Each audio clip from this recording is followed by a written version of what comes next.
Der Hintergrund von dem Projekt befasst sich mit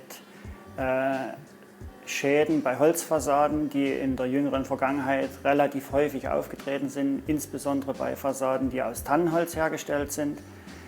Bis anhin ist an und für sich nicht wirklich geklärt, was die Ursachen sind für einen solchen, häufiger auftretenden Befall.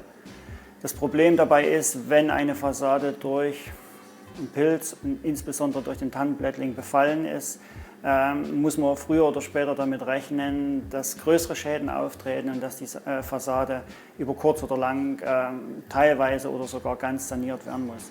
Das ist dann immer mit entsprechend hohen Kosten verbunden, mit dem großen Aufwand, wenig erfreulich für den Bauherrn und vor allem auch kein gutes Image für den Werkstoff Holz. Und von der Seite her haben wir uns näher in dem Projekt damit auseinandergesetzt, was sind die Ursachen und können wir das näher beschreiben oder nicht.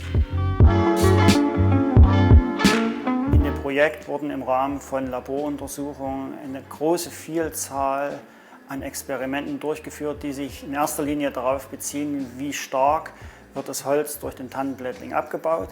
Dabei hat sich gezeigt, dass die verschiedenen Varianten, die wir untersucht haben, wie zum Beispiel den Nasskern der Tanne oder die Fichte an sich oder rotstreifige Tanne, dass all diese Varianten sehr ähnlich reagieren und mehr oder weniger gleichmäßig abgebaut werden. Also diesbezüglich gibt es an und für sich keine Unterschiede. Das heißt, die Tanne ist genauso robust und resistent wie die Fichte.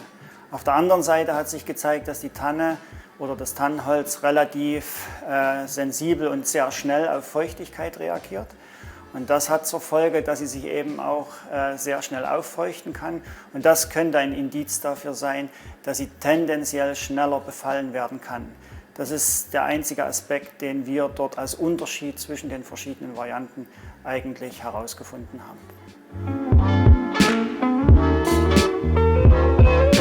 Von der praktischen Seite her angucken, können wir sagen, dass durch dieses Projekt die wichtigsten und elementaren Regeln des Holzschutzes bestätigt wurden.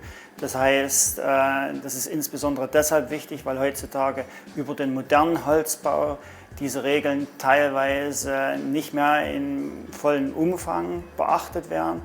Und das Projekt zeigt eigentlich, dass man sich das an und für sich nicht leisten kann. Insbesondere wenn man mit Tanne arbeitet, muss man darauf achten, dass solche Sachen wie der Hirnholzschutz, wie die Hinterlüftung der Fassade, wie generell die qualitative Ausführung des gesamten Bauteils zusammenspielen. Und wenn ich dort eigentlich allem Rechnung trage, dass ich eigentlich dann die Gewährleistung und Sicherheit habe, dass ich auch ein sehr dauerhaftes und langlebiges Produkt eigentlich erzeugen kann und nicht mit Schäden rechnen muss.